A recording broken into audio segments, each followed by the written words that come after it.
Okay, here we go. So, hey everyone, welcome back. Oh my gosh. You guys, I'm so looking forward to today's episode.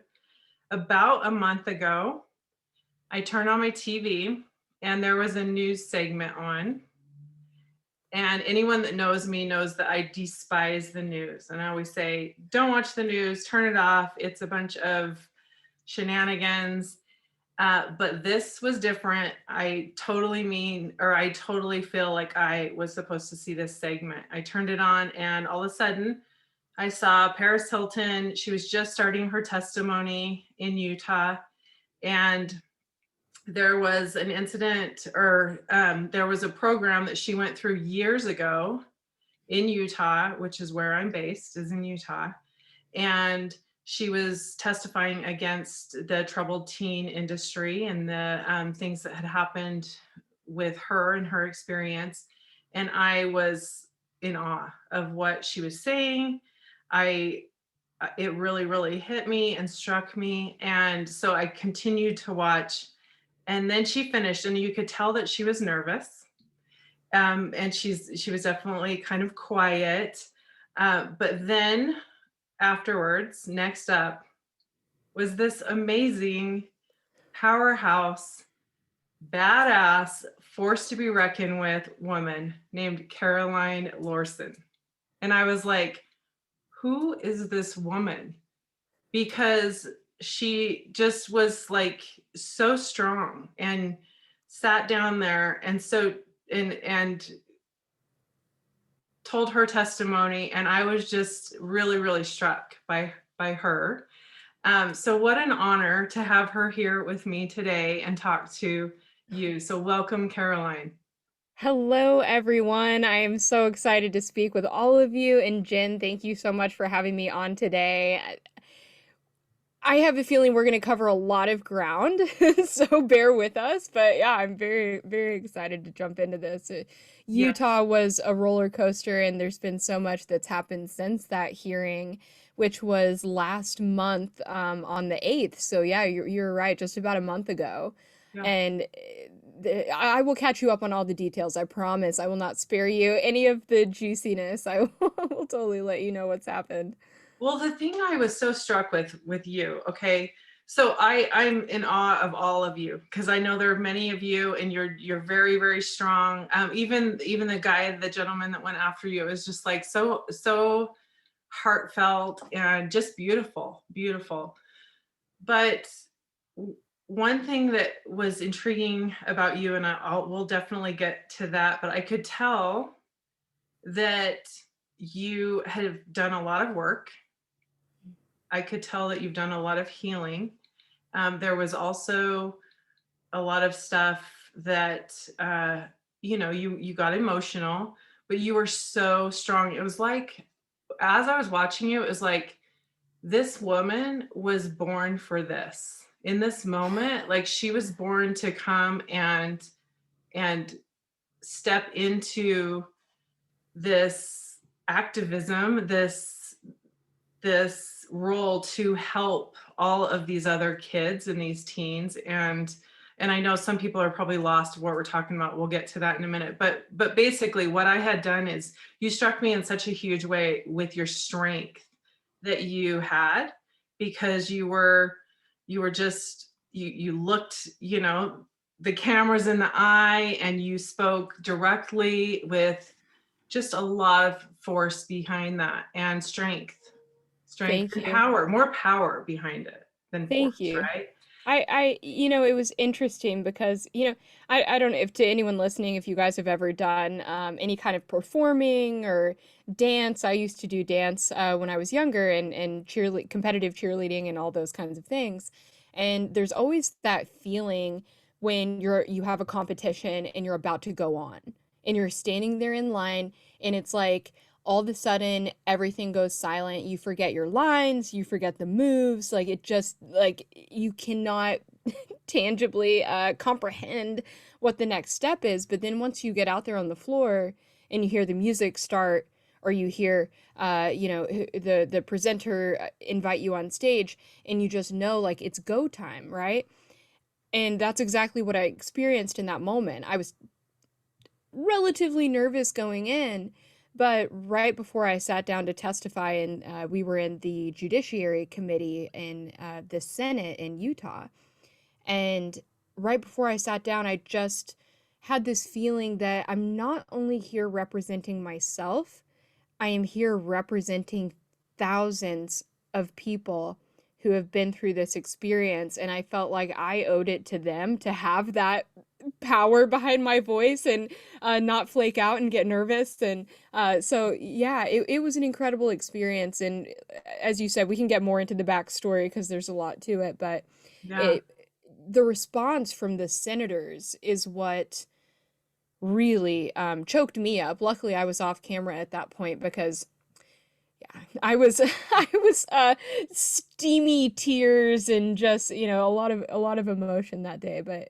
I appreciate that you tuned into the hearing. It was a monumental moment and really actually history making. So, Yeah. And thank I you. felt that. I felt that.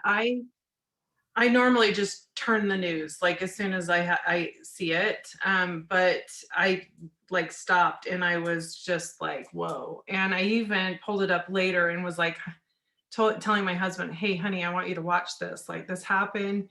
And then I thought about it throughout the night. I even woke up in the middle of the night. And the next morning I woke up and I was having coffee with my husband. And I was like, why is this getting to me so much? Why am I so struck by this story and this whole scenario? Why? Mhm. And I realized it was because, I get so fired up anytime things happen with kids or teens, and it's definitely my passion. And I realized it's because I didn't feel safe a lot as a child. And so even though I did not have that experience and and it wasn't the same thing, it hit me, it like reached in and shook me. And so that's why I immediately reached out to you and was like, girlfriend, let's talk. I want you on my show. I want to, you know, be a part of helping get this message out and having this dialogue because it is so important. And when you said that you realized, going in there, you not only were doing this for yourself, but all of these other people that have gone through the program, what I thought, even taking that a bigger step forward, is all the other kids that could go through the program or would go through in the future as well. It's like you're talking about a massive amount of people that you were speaking on behalf for, right?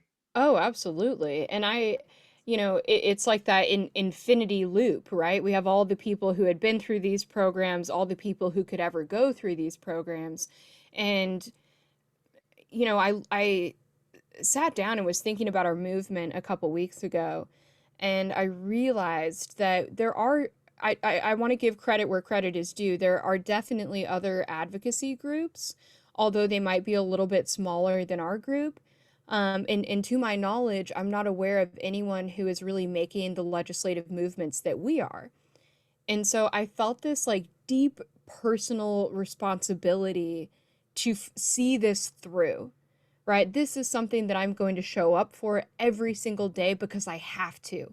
And I want to as well, but there's that sense of responsibility, right? I have to communicate this to people. I have the connections, I have the resources. Lawmakers are listening, celebrities are getting involved, and we've created this massive movement, and really we've only just started. So there's a deep sense of like, I have got to see this through, and I have to make sure that this industry changes because, well, we'll get into this in a second. I'm sure we'll dive a little bit deeper into what the troubled teen industry is. And there's, I think, a lot of misunderstandings around it, as well as uh, maybe just a complete lack of knowledge on the public level, I think. Yeah, absolutely. I agree with that. I mean, I know you're not from Utah, you're from California, right? Have you ever lived in Utah besides which you went to other programs as well. Did you go in Utah? So I actually went to a program that was in upstate New York, Yeah. but it was owned by an organization that was from Utah. Okay. And Yeah. so it's funny because I feel like all the breadcrumbs always lead back to Utah. Hmm. And I had asked someone, we went to a rally in Provo last fall with Paris as well. And I asked someone there who was local to Utah, I said, "Do you guys know about this industry? Like, does everyone in Utah just know about this? Because no one else in any other states know about it." And she said, "Well, I mean, growing up, it was one of those things that we would just see one of these facilities and think, oh, that's one of those schools or that's one of those places. But it was never really a fully known thing to locals. But I'd be interested in hearing your opinion. Is that something that in Utah that you guys just know about?" See, that's what was so fascinating to me when I was watching this story, because yes, I've heard about facilities, but I thought that they were pretty much all over. I also would hear about certain celebrities coming to the ones in Utah. So I thought, this is my perception, and I am now realizing how ignorant my perception was. But it was like, oh, it must be some bougie, nice place, right?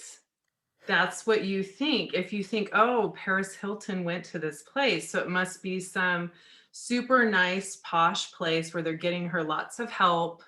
Seriously, it was so disgusting and like sick to see that that's happening right under people's noses, and how just horrifying it really is.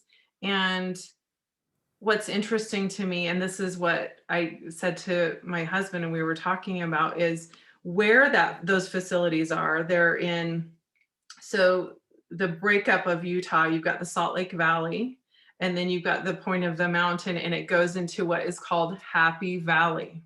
Okay, have you heard this term? I have not heard this Okay, term. I'm Happy wow. Valley is what it's known as here. And it's like known as like this family oriented, super just bubble in the world. And that is smack dab where these facilities are. That's where Provo Canyon is. It's in Happy Valley. Wow. And so that's why, to me, I was like, isn't this interesting? This is happening right in the mecca of Happy Valley under everyone's noses, and they don't know. They don't Yeah, know. what a paradox. It's so interesting to me. And that's what I actually thought was interesting about this troubled teen industry really originating in Utah is that I mean, from what I know of Utah is that it's like family and outdoors and health and, everyone is on the straight and narrow. And so then having these just kind of very gruesomely abusive facilities existing in this state was just such a strange contrast to me. But I love what you mentioned about the boarding school being super posh or really nice. So I actually grew up in San Diego, California, and when I was transported to my facility, I had been having some disagreements with my mom. We couldn't see eye to eye on certain things. She wanted to move. I did not want to move. And we were just going back and forth in this argument. She wanted to move out of the country, and I'm like, no way. I live in San Diego. I'm about to start high school. I was 14 at the time. And there was just no way. I dug in my heels. And at the same time, I was also dealing with some depression and anxiety. And just trying to figure out myself, right? Like that's what we go through when we're teenagers. We have to figure out who am I, right? What do I stand for? What do I like? And you go through all the experiences of like being burned by friends and heartbreak and all the teenage things that we go through to figure out our lives. But I had a transporter take me to the facility in upstate New York, and I was standing in my bedroom getting ready for what I thought was summer camp, and my door flew open. And he must have kicked it in because I always kept my door locked, so I know for a fact my door was locked, and it flew open. And they told me, you're in our custody now, and you can go the easy way or the hard way, which is like their classic line. You'll hear everyone who tells this transporter story, which is it makes sense because there's actually only a few transport companies. And so these people will transport kids from all over the nation into these treatment centers. And so he said that I was in their custody and not to make any sudden movements and had handcuffs in his hand. And so I knew, like, oh my God, which was really weird because I was not a combative kid. So I just found this like overbearing, forceful approach to be really shocking. And they told me that they were taking me to boarding school. And so the whole way there, which was like a 2-day trip, I thought that I was going to some bougie, might as well be in college kind of boarding school. I had no idea what I was getting into. I thought this is going to be great. I'm going to have a dorm room. I'm going to be able to hang out. I'll decorate my room the way I want. And then my mom will send me money and whatever, and I'll just live on my own. Right? I had no idea what I was walking into. Wow. So tell us a little bit about your experience. Um, I mean, I know your testimony, there was so much packed into that short, powerful testimony, but give us a little bit of an idea what it was you experienced. Yeah, I will tell you the madness of entering a place like this. So, again, I was 14 years old. I didn't do drugs. I wasn't promiscuous. I think I had kissed a boy once. Didn't sneak out. Like I was relatively, minded the rules.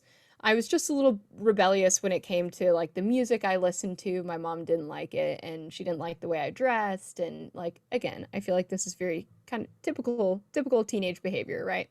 Right. And so I was kind of innocent, to be honest. I didn't have a lot of worldly perspectives. And so when I had these two people fly me across the country, we flew out of San Diego into LaGuardia in New York City, and they handed me off to two other transporters. And I remember these transporters looking really gruff and kind of weathered. And I'm just like, oh, what is this? This is so strange. And but I had high hopes for this school, right? I'm like, oh, this is going to be great. I don't know what it is. I have no idea, but I'm just going to take whatever life throws at me was kind of um my approach to life. So these second set of transporters drove me 6 hours upstate, about just as far upstate New York as you could possibly be. The school was on, I believe it was I-87. It was either 87 or 37. I don't know why my mind's wanting to forget that right now. So it was right there, and then you had one row of houses, and then the St. Lawrence River, and then Canada. So you could see Canada from the school. We were as far north and as far away from any kind of civilization you can imagine. We were 200 miles from the closest city. Wow. Okay. And So if were that your transporters men? Uh, so I think they do this intentionally. Looking back, I know that they do. They made sure that there was a man and a woman. Mhm. And to be honest, I mean, they were neither here nor there. Mhm. They weren't really nice to me. They weren't really mean to me. I mean, it was almost like they were just dropping off cargo. Like, here's your package. Do you have to go to the bathroom? No? Good, let's go. It was just kind of just very short to the point. I don't really remember a whole lot of conversation. I think if anything, I was just maybe a little dissociated in that moment, trying to grasp my whole world, being turned upside down. And we didn't arrive at the facility until it was about 2 or 3 in the morning. And I remember getting there, and the campus did not look as glamorous as I had imagined. It was just kind of a single level brick building. And as I looked into the glass doors, you could see just like a long cinder block white hallway with fluorescent lights, and it just looked very sterile. I thought, God, okay, this is maybe not like the vibe that I thought it was going to be. And we had to wait a moment because there was a staff member coming to meet us. And I remember she walked up to the door and she used a badge at this little sensor on the right hand side of the door that released the doors. They were magnetized shut. Mm. And that was the second thing that I was like, huh, magnetized shut doors. Maybe this is not, this is really weird. But I really didn't think much. And what I kind of laugh about this now because I walked in and I was like, "Hi, my name's Caroline. Nice to meet you." Like very bubbly and happy. I had no clue what was going on. And she just could give a care. She was like, "Yep, come on, get in here. All right, thank you." Took her bags. "Yep, we're gonna get you over to the dorms." Um and she was just very gruff and very cold. Um, and essentially, they drove me over to the dormitories where they took me upstairs. Again, very long, white cinder block hallways, nothing on the walls, no color. Everything is just kind of this, even an off-white, dingy, yellowy, fluorescent light. Uh, no character to the place. And so we get into the bathroom, and I remember just how disgusting it looked, and I didn't even want to touch my feet on the ground. And uh, they conducted a strip search on me, and they told me to take all my clothes off. I was like, oh my God, okay. And I took my clothes off, and they told me to do jumping jacks. And they just kind of watched me. And I just thought, I mean, it's just such a weird feeling, being under the microscope like that, and especially because I was so young too. I had never even had a, appointment with a gynecologist, nonetheless, being Right. in a situation like Wow. that. Yeah. Yeah. Uh, and they told me to squat and cough. Did that. Didn't know what that was for. I do now, but at the time I was like, what do you want me to do? Um, and pretty much that night I slept out on a probably very thin, 3-inch thick, foam mattress out in the hallway, on the floor. I learned very quickly that this is not what I thought it was. Um, the rules were very shocking to me. We weren't allowed to even talk, at all. And so as soon as I woke up, I saw other girls lining up to go into the bathroom, and they all were silent and looking straight ahead. And so I got up and I said, Where do I go? I'm sorry, I'm new. I just got here. I don't know. What do I need to do?" And their faces, they looked terrified that I was talking to them. And immediately one of them started waving to a staff member, like frantically, like, uh, uh, and pointing at me, and they weren't talking. And a staff member told me, she was like, "Oh, you got here overnight. Yeah, you can't talk to anybody." And that's hard to get used to. You don't realize how many little things you say, like, "Oh, excuse me. Oh, thank you. Can you hand me that?" Just little, and Right. I was getting in trouble all the time for talking because we're social creatures. We talk to each other. Right. Yeah. Um, yeah, so it was very strange. It was like I had been dropped into a whole nother reality. Um, Insanely structured. The staff, for the most part, were all, I'll say this, it was like they almost enjoyed this game of seeing how far they could push us until we snapped. And then when someone did snap, they would be physically restrained or taken into, solitary confinement. And so I'll give you, I'm going to back up a little bit and then we can get into some stories if you're interested. I've got hundreds. Uh, but just so everyone can kind of understand what this program is, when you go in, you start out at level 1, 0 points. And everything is based off of earning points so you can move up in levels. And as you move up in levels, you gain privileges.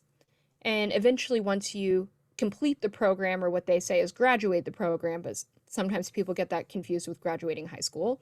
Not the same thing. It's graduating their program. Then you get to go home. So your whole life is revolved around trying to earn points and not get any demerits that would take points away. And you could get demerits for anything. You have a flyaway hair, demerit. You accidentally leave your water bottle in the other room, that's a demerit. You Wow. you look at Really? someone. Yeah, oh yeah. You look at someone? If I were to, and listen to this, if I were to make eye contact with someone and make a facial expression, like lift my eyebrows or even smile, like acknowledging that person, they would consider that to be run plans. Like I was planning to run away with this person, and you would literally have to start your program over again. No matter how many levels you had, how many points you had, you would start all over. No matter how long you'd been there, you could be there for a year, and they say, oh yeah, now you have this demerit and you have to start over. Wow. So you wouldn't just dock points, you would have to start over at 0.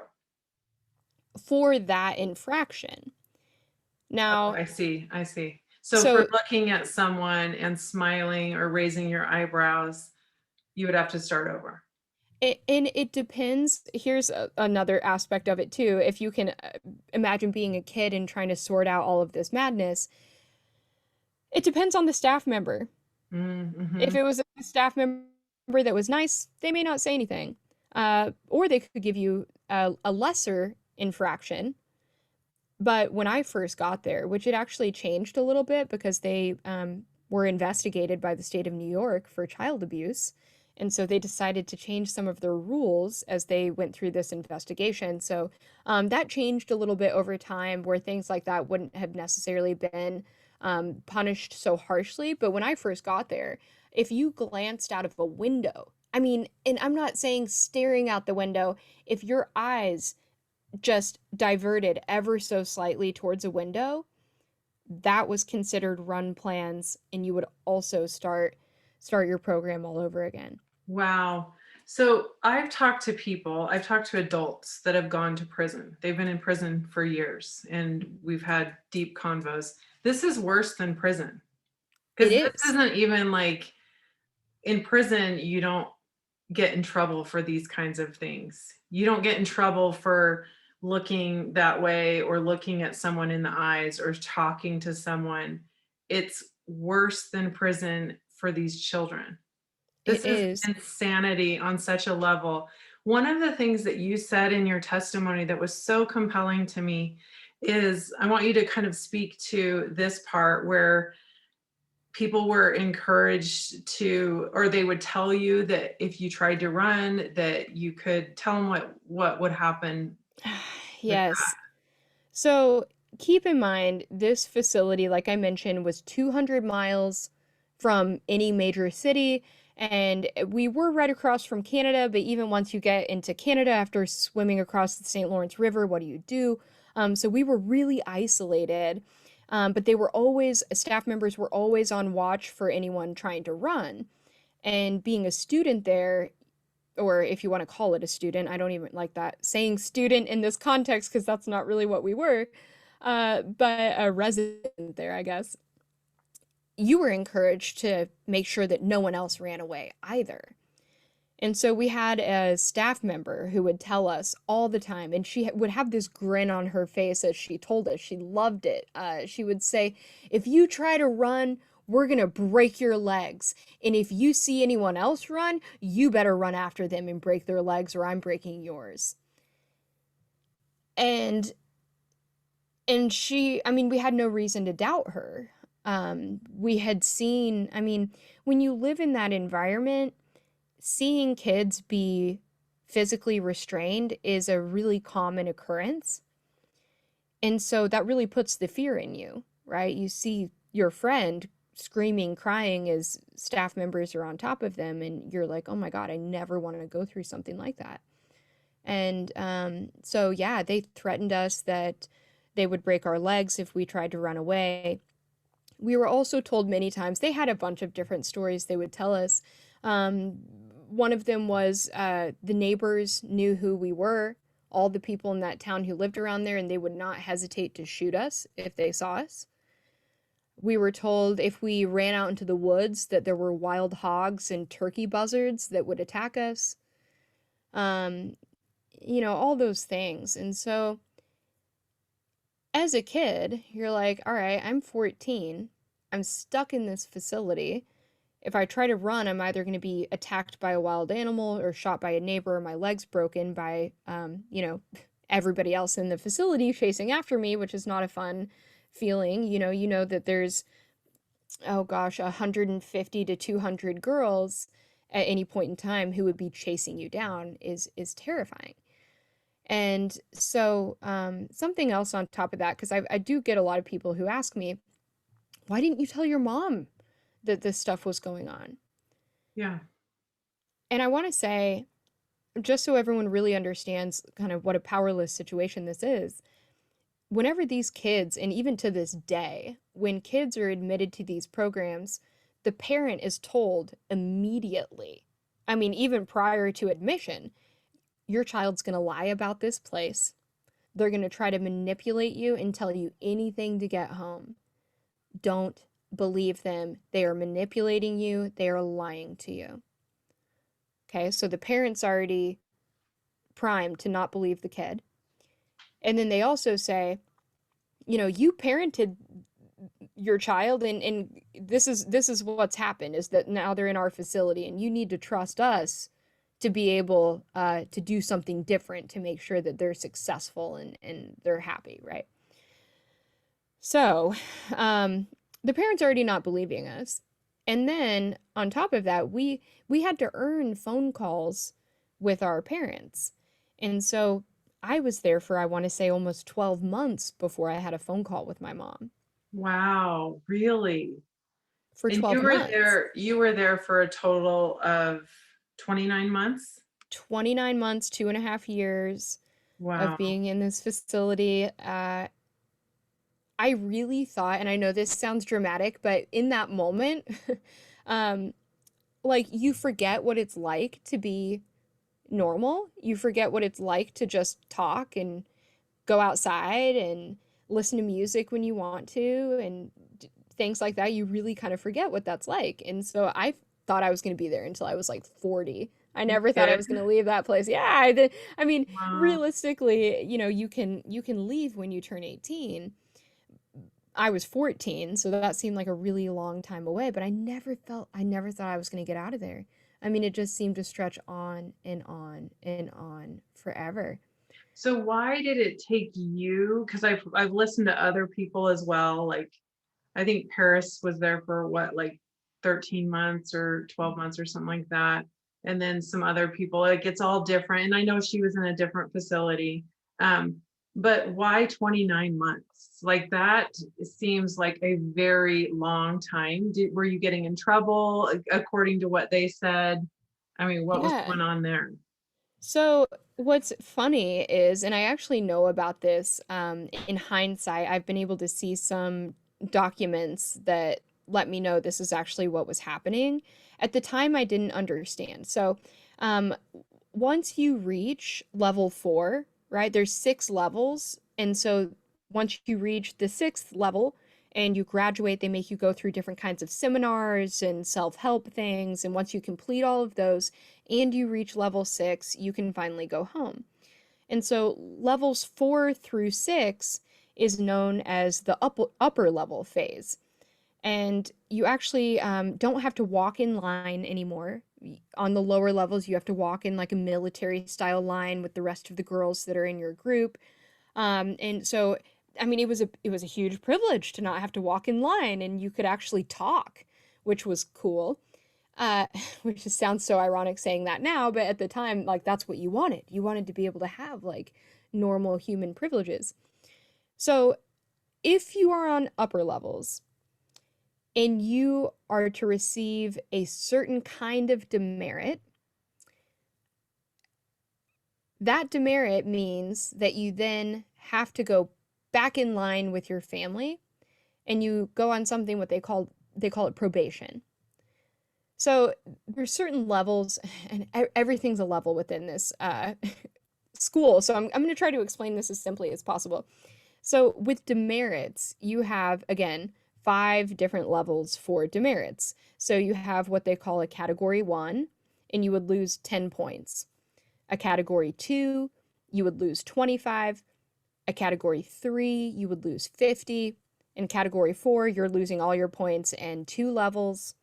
Category 5, you're losing all your levels and you're starting completely over. So, sorry, I lost my train of thought for a moment. So, when you get a, oh yes, I wanted to add that you can only earn about 12 points a day.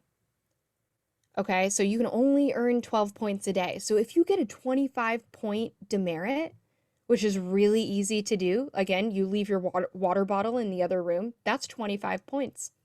That's 2 days, right? That's a really long time. And so it's really emotional when you end up getting demerits for stupid things because you're like, oh my God, now I'm going to be here even longer.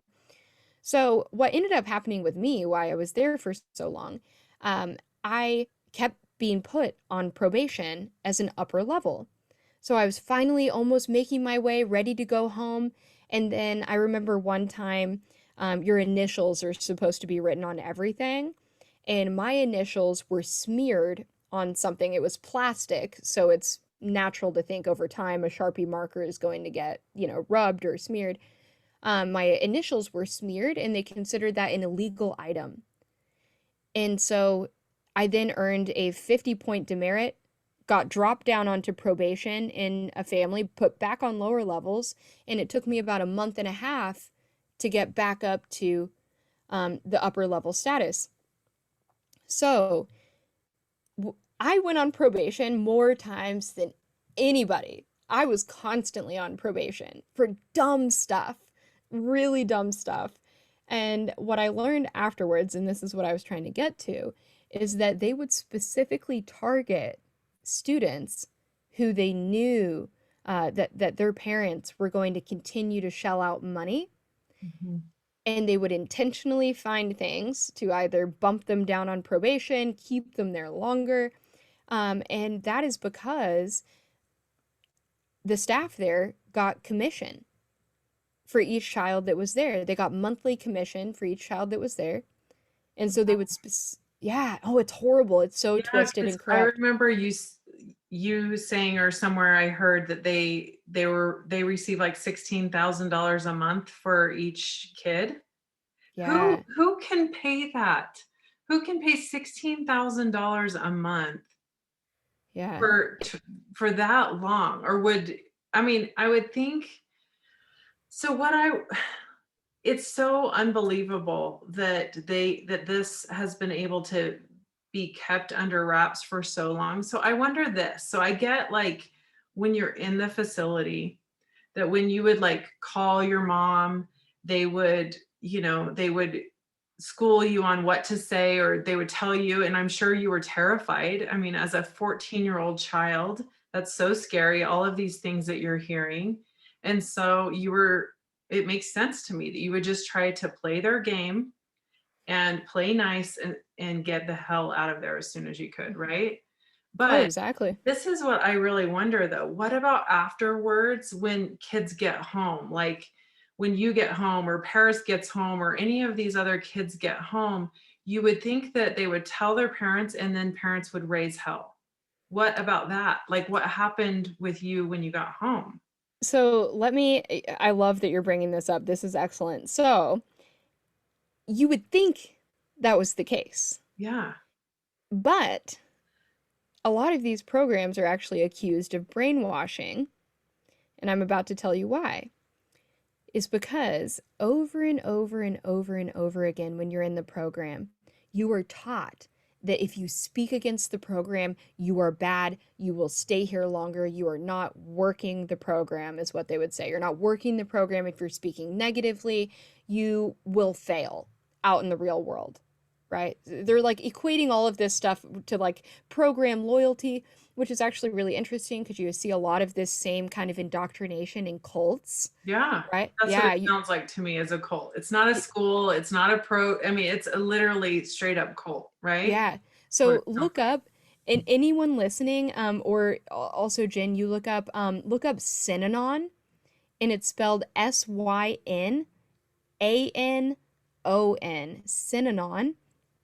And that is one of the most violent cults in America. And that group is actually what gave birth to this industry. Wow. Really? So they, oh yeah, oh, I could go, yeah, there's so many levels to this. Girl, I like think of like when you guys are like sleeping that they're like, I like envision them playing these things in the night, like in your subconscious of like, don't ever tell anyone about us, or Right. like that subconscious programming. I mean, it's unbelievable. Oh, totally. And then the parents are taught the same thing, right? So the parents have their own indoctrination and they go through these seminars where they make you do just kind of some bizarre things. And I actually had the privilege of working with, or excuse me, interviewing a woman by the name of Rachel Bernstein. And she was actually in the documentary Seduced that was talking about Nexium, the Nexium cult that came out, and she is a cult recovery specialist.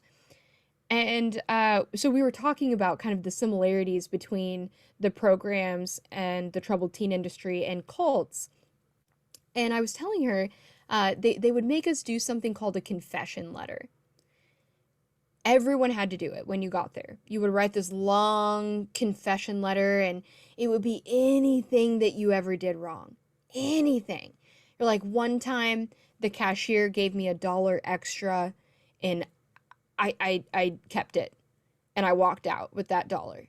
And another time, I mean, I'm so serious about this. Like one time I lied and said that I, whatever, like Yeah. anything that you had ever done, right? That one night I snuck out, mom, or I was on the phone with Bobby after you told me not to be on the phone with Bobby. Oh And my and gosh. and so what would happen is the staff there would forward this letter to your parents. And a lot of times they would come back and say, that's not good enough. And they'd rip it up. And you had written like 12 or 20 pages of confessions. They'd rip it up and they'd say, that's not good enough. You're lying. You're not telling the whole truth. You're not ready to go home. You're not taking this seriously. And so you would start to embellish, right? Because that's what you do. You're like, well, I told the truth and that wasn't good enough. So Mhm. you would literally have kids who had never tried drugs say, I was really addicted to cocaine, mom and dad. I'm so happy you sent me here. I really needed this help. Yeah. Oh And my it goodness. and so then what they would do, the staff would give these to the parents and say, "See, you made the right choice. She needed to Mhm. be here. He needed to be here." And then on the other side of that, they would make the parents write something called a commitment letter, which is pretty much their commitment to the child completing the program, and they're not going to stand for the child's manipulation anymore and blah blah blah, all this tough love kind of language. So psychologically what that does to you is you learn, okay, I've got to comply. And so after a long time you start to really believe these kinds of indoctrination that they're feeding you, right? I was a bad kid, I deserved it. How do I know that? Because look at my confession letter, it says all these horrible things about me. Yeah. um, and you start to believe that the program saved my life. I needed it. I'm a better person because of this. Yeah. um, So, so you were there for 2.5 years. So you get out at like 16 and a half or 17 years old, right? How old are you now, if I I'm can ask her? Yeah, I'm 30 now. Okay, so you're 30 now.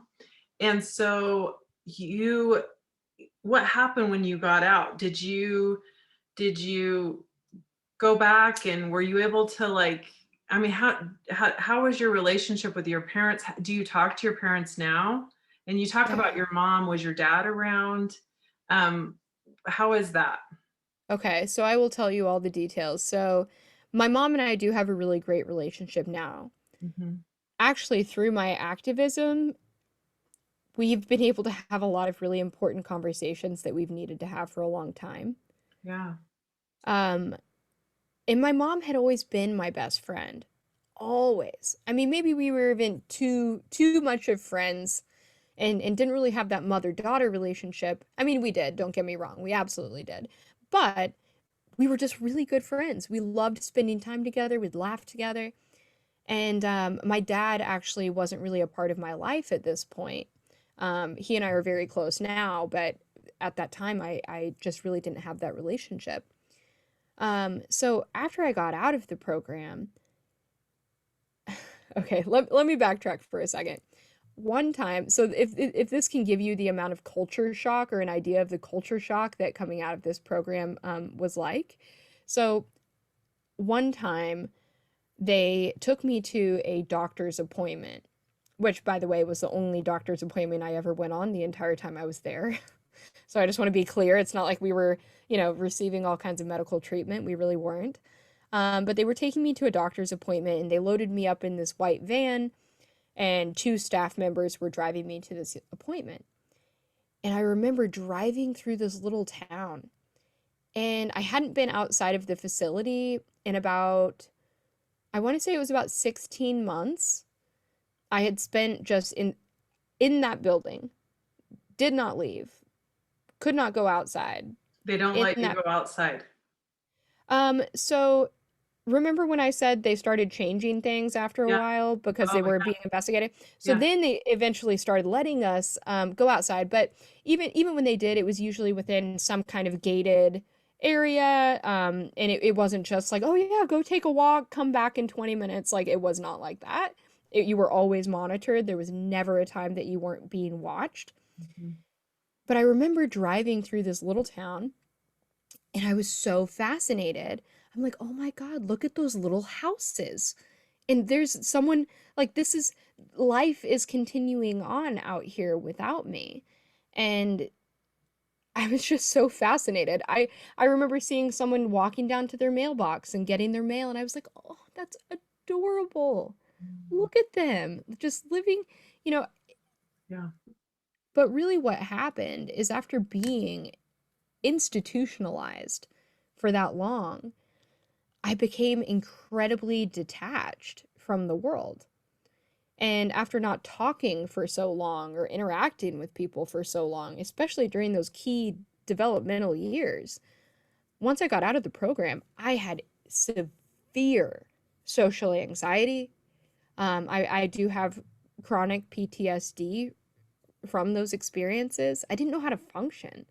I didn't know how to just talk to people or I never felt safe. Yeah. I I never felt like I could relax because I hadn't relaxed in 2.5 years. Um, and so really what that led to, and I'll share this just very briefly. I ended up developing an addiction, and I went through addiction very, very severely for about 7 years.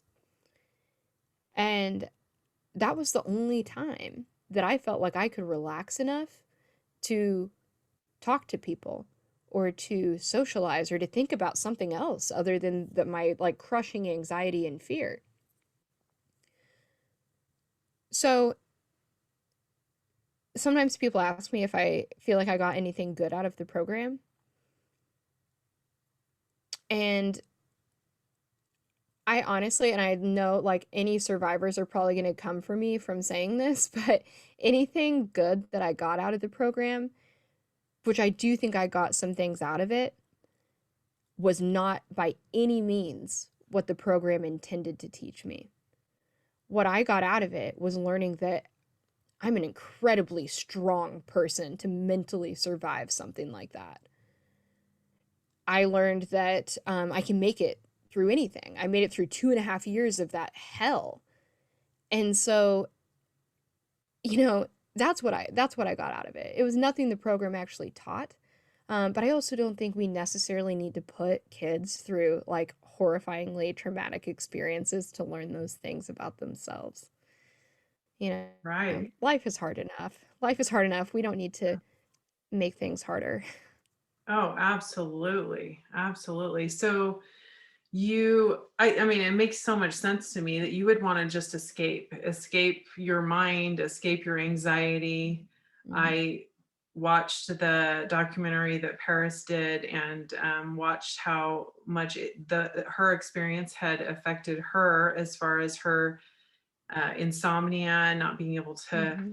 you know, to relax and have that peace. And so I can imagine that that is probably for everybody that goes through this experience. And so, yeah, addiction sounds like it would be something very normal. I'm sure a lot of people that go through these programs experience addiction. Yeah. Oh, absolutely. There is actually a very large number of addicts, or I don't even like saying addicts because I feel like there's a stigma with that. But yeah, there's people who come out of these programs and they don't know how to deal with life. Yeah. And so actually these programs are having the exact opposite effect that they claim to have. Kids don't know how to function in the world after they get out of these places. The family is fragmented because they're resentful of their parents. And it creates, if anyone's familiar with attachment theory, right? Sometimes it's called like attachment parenting, where you focus on creating a really solid bond, connected bond between you and your kids. And so that child will have a really solid foundation as they go out into the world, right? They will feel safe, they will feel confident, they always have their family to fall back on. And after going through that separation from your family for so long, what you actually learn is I can't trust anybody and I only have myself. Mm, yeah. And that has been a continuous battle throughout my life to be like, Caroline, let people help, let people in, Mm, trust them. You don't have to do everything on your own. yeah. Um, and that's still a work in progress, but I have come a long way with that. Yeah. Wow. I can imagine that that would be so, so hard. I mean, I didn't even go through near what you have gone through with the trauma, but my husband and I, we were just saying the other day that, finding trust in each other has been such a huge thing because it's something we've both struggled with for our entire life, really trusting other people. So that's, I'm sure, such a huge, huge thing when you feel like maybe you were even betrayed by your family or your parents that they sent you away when you Hmm. weren't being perfect, you weren't being a perfect kid, right? Which it sounds Hmm. like you were pretty close. It doesn't sound like you were a very you know bad kid or anything, but what about, so what would your advice be to parents that are at their wits end and they're afraid for their children or they don't know what to do and they're just like, I don't know. What's your advice for them? Hmm. So, uh, this is definitely a question we get a lot because I have had people come back with, well, what about a teenager who's running away and stealing cars and getting involved in all of this other stuff? And here's the thing is that no child ends up there by themselves. And there's always a family dynamic. There is always, from what I've seen, some kind of trauma. And I don't want to generalize because I know someone's going to come back and say, well, no, this kid had a perfect life and they turned out, whatever. But that's just not how it works. I think a lot of times parents don't want to look at themselves and they don't want to look at how they maybe contributed to this issue. And I'm not about mom shaming. I'm not a perfect parent. I have a 7-year old. I'm not a perfect parent. However, I'm willing to look at myself. I'm willing to say, how could I be better? How could I do better? Um, I also think that, how do I put this? No one is going to love your kid more than you do. No one. And sending them out to a place with complete strangers, they do not care about your child like you. And therefore, you are the most qualified to guide them through life. And you have their best interests in mind compared to these people who, quite honestly, see your kid as a paycheck or see your kid as a number, right? They're like, all right, number 17, get in here, get your medication, go eat, right? That's just kind of the culture of these places. So if you do find yourself in a situation with your kids where you feel like we could use outside help, or maybe you're feeling desperate. First off, chill out. Don't freak out. Don't panic. Your mind's going to want to take you to, oh my God, what if they die? What if this happens? And there's going to be a lot of predatory troubled teen industry programs that are going to feed off of that desperation and fear. And they're going to say, oh yeah, your child could die. You're right. You better do something now. Sign a check today and we'll make sure that everything's fine. And they're capitalizing on that fear. So get your own feelings in check. How much of this is reality? How much of this is fear? Teenage years are not perfectly mapped out. Kids are going to make mistakes. That's the point of being a teenager. They're impulsive, their brains aren't fully developed, right? They're figuring out life and they're kind of in these bigger people bodies at that age. So I encourage you to loop in a really good therapist. Do your research on therapists. Don't just go to anybody that your insurance accepts or anyone that you find first on Google.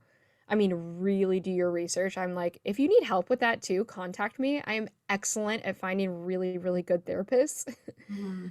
You want someone who can deal specifically and is an expert specifically in your child's, unique issues, and be resourceful. Even if you need a break from your kid, send them to a family member's house for a week so you can get yourself together before making rash decisions. And if you do feel like inpatient is necessary, look for an inpatient psychiatric hospital if that's what is going on with your child. Look at the reviews. Google your heart out, do your research. Don't just blindly send your kid somewhere because they have a fancy website and there's a consultant telling you that that's the right choice. Do your research. Yes. Wow. I love that. Such good, wise advice. Thank It's you. so true. It's so true though, when you say, be willing to look at yourself. I do coaching, and sometimes I'll get parents that have not coached with me and they'll say, hey, I heard about you and I want to see if you'll work with my child.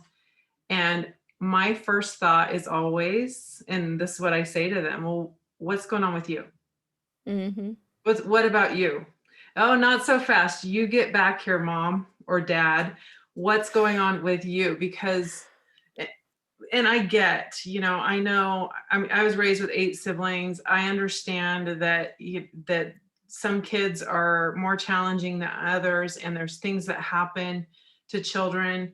I've seen very traumatic things happen to children, and then they start acting out, such as them being raped or sexually abused, and then they start acting out, and parents don't know that that's why they're acting out, and it's like they get labeled as this hellion, and then they're sent off, or they're the last thing they need is a cold shoulder and the back turned on them. They need embrace, they need Mm-hmm. love, they need understanding, they need support and protection. But I think so many times, parents are the umbrella. And so many times if a child is really wound up, or they're really struggling with certain things, they're picking up. I'm not saying it's always the parent's fault, but like you said, I think you hit it right on the head when you said, well, be willing to first look within and go, what am I doing?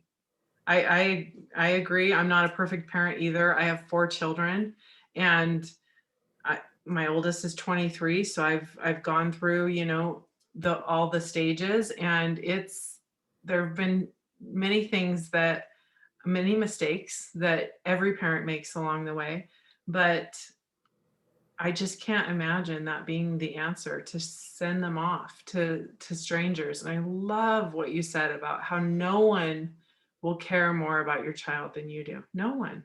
Yeah. I mean, that's So just the true. truth of it. No one knows them as intricately as you do.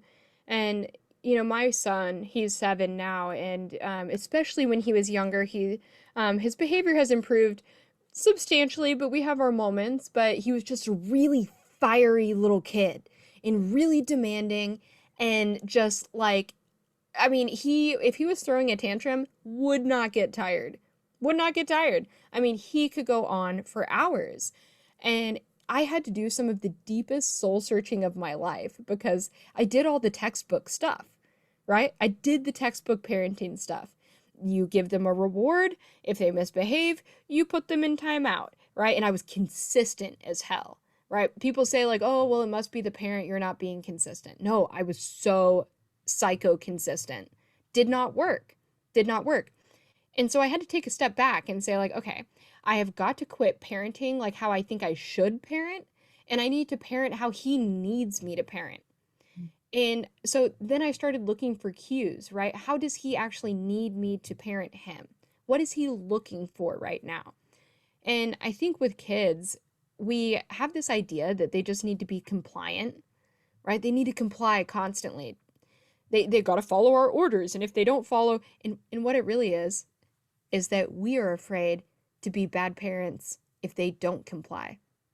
And so we don't want to live with that shame of being a bad parent by having a kid that doesn't listen. And so a lot of times people will, scream at their kids or be physically intimidating. And to me, it's actually not even about the kid. It's about the parent. And so, Yeah. uh, even in like I said, my kid would throw wild tantrums when he was little.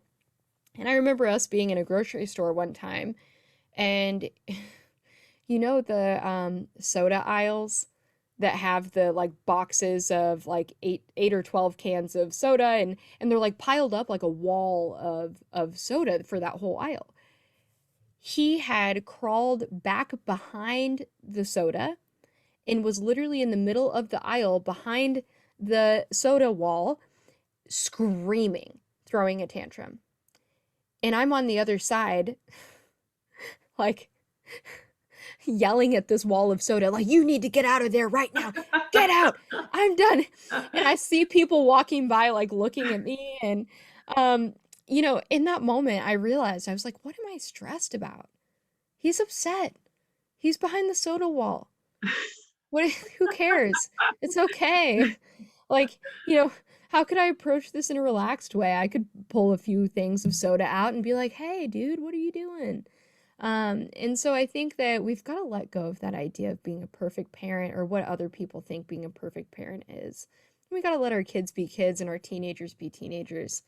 It's a part of life. Yeah, yeah, absolutely. I love that so much. So you have obviously done a lot of healing. Yes. So tell me, I know that you do spiritual work now. You tell me a little bit about how you healed and what you do uh, before we end here today. Yeah, so actually started meditating, doing yoga when I was a kid. I grew up in California, so I feel like that's a prerequisite to growing up in California as you get kind of exposed to that culture.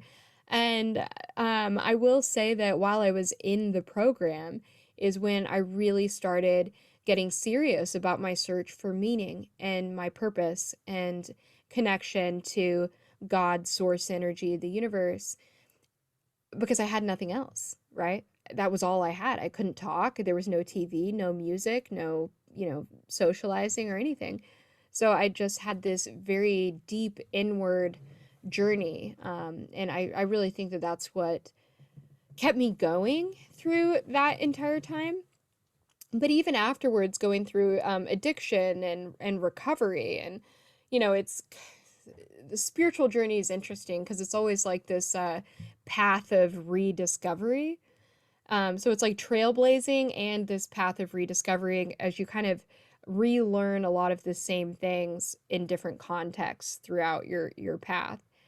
So I have a very serious chakra practice and very serious meditation practice. I also practice manifestation and law of attraction and all of those fun things. And for me, the trauma healing has been the most profound work because, in kind of relating back to chakra work, that's what allowed me to really identify this trauma. because I could feel it in my body then, and I could feel where certain energy centers of my body I just wasn't connected with at all. I didn't know what a root chakra felt like. Had Yeah. no idea. I was so disconnected. What does that feel like? I have no idea. I was all up in my upper chakras, like crazy anxiety energy all over the place. And I wasn't tuning into my heart.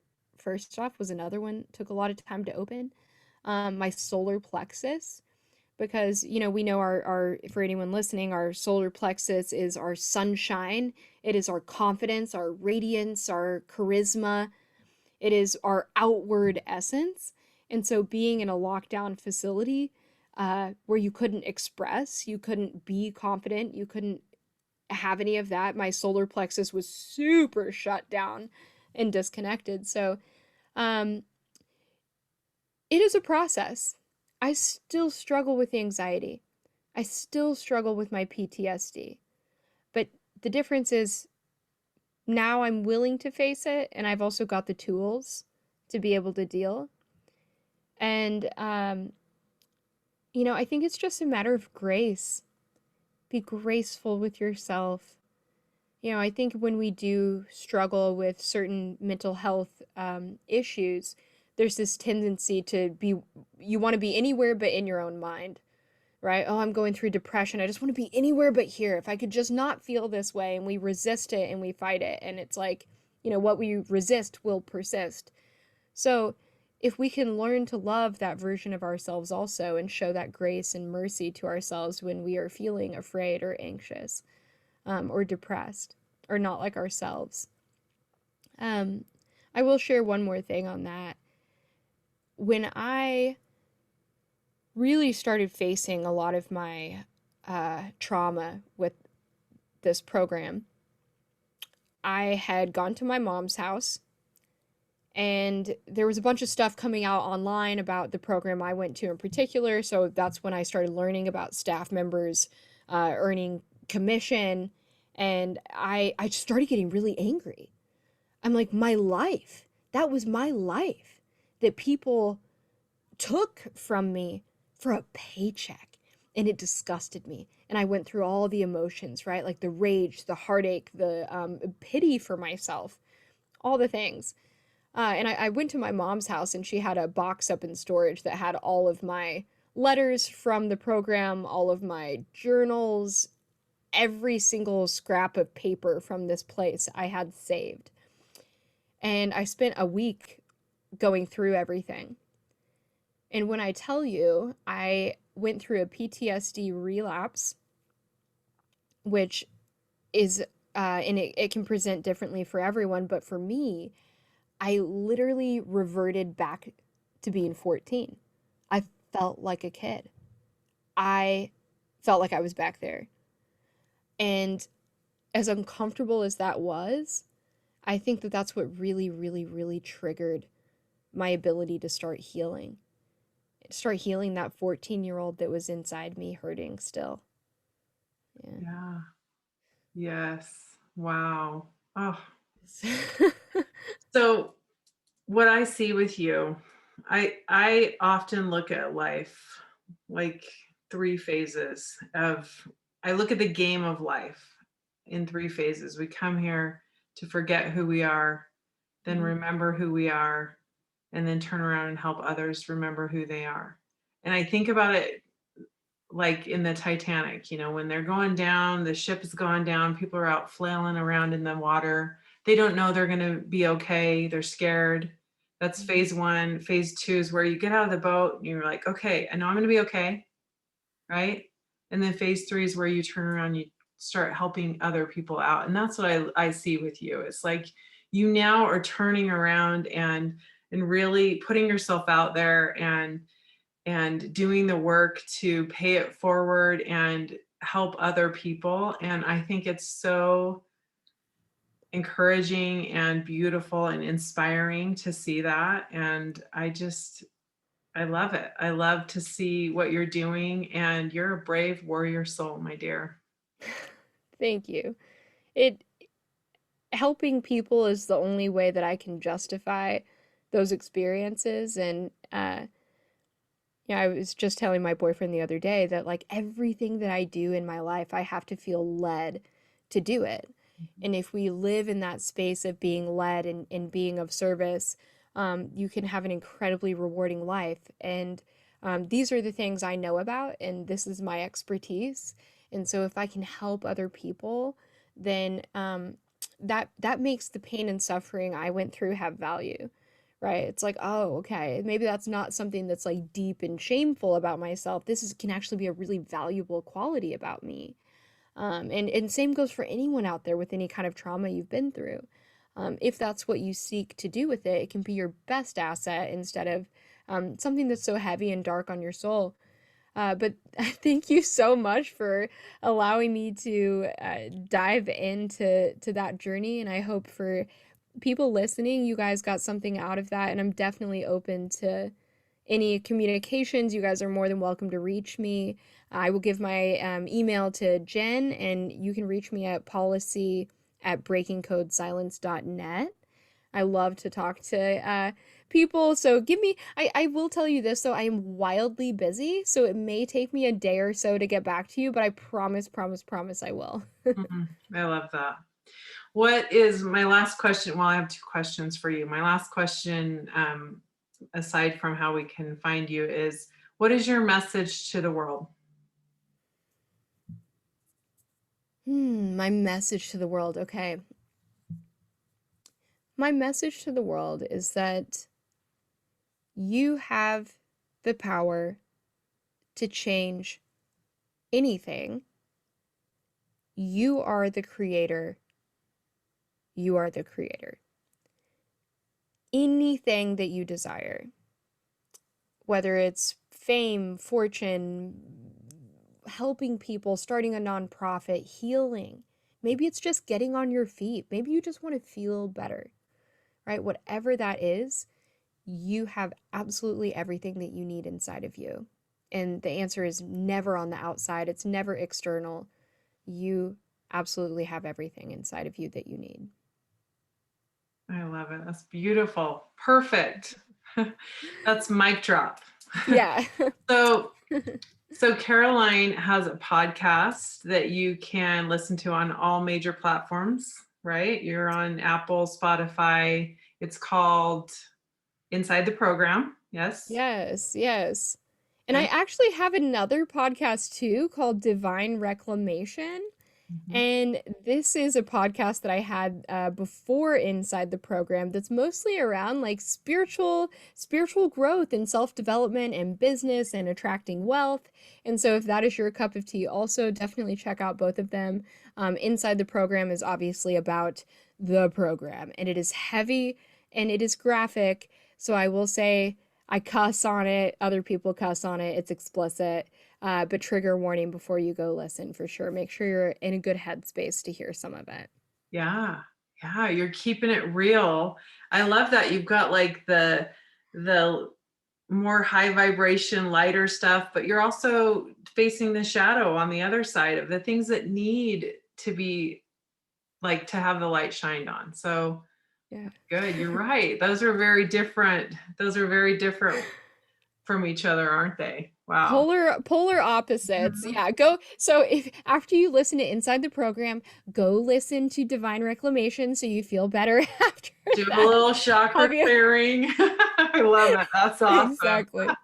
Well, you are truly living your calling and you are a gift to the world. So on behalf of the children in the troubled teen industry and all the youth, parents, and the human race, my dear, we thank you. We thank you for your bravery and thanks for being here and sharing your powerful Oh, message. well, thank you so much, Jen. I've thoroughly enjoyed it, and we will definitely we'll talk later. You are going to come onto my podcast at some point, and thank you for having me here. Awesome.